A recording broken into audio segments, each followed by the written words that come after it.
கர்த்தருடைய பரிசுத்த நாமத்திற்கு ஸ்தோத்திரம். இன்றைக்கு என் வாழ்வு சிறையில் இருக்குது.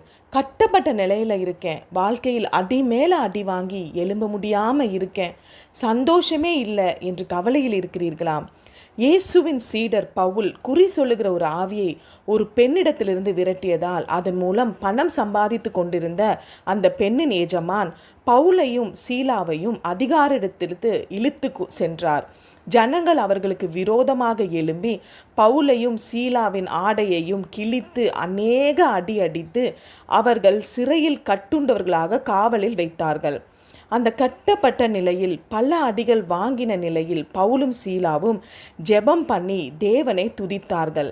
இதை சிறையில் இருந்தவர்கள் கேட்டார்கள். அப்பொழுது அடைக்கப்பட்ட கதவுகள் திறந்தது, கட்டுகள் கலன்றது. வசனத்தை பார்ப்போம். நடு ராத்திரியிலே பவுலும் சீலாவும் ஜெபம் பண்ணி தேவனை துதித்து பாடினார்கள். காவலில் வைக்கப்பட்டவர்கள் அதை கேட்டு கொண்டிருந்தார்கள். சடிதியிலே சிறைச்சாலையின் அஸ்திபாரங்கள் அசையும்படியாக பூமி மிகவும் அதிர்ந்தது. உடனே கதவுகள் எல்லாம் திறவுண்டது. எல்லாருடைய கட்டுகளும் கலன்று போயிற்று.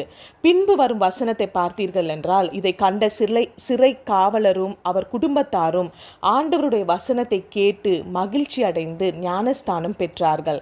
அதை தொடர்ந்து சிறையில் அடைத்தவர்களே பவுலும் சீலாவுடன் தயவாய் பேசி சிறையிலிருந்து அவர்களை புறப்பட செய்தார்கள்.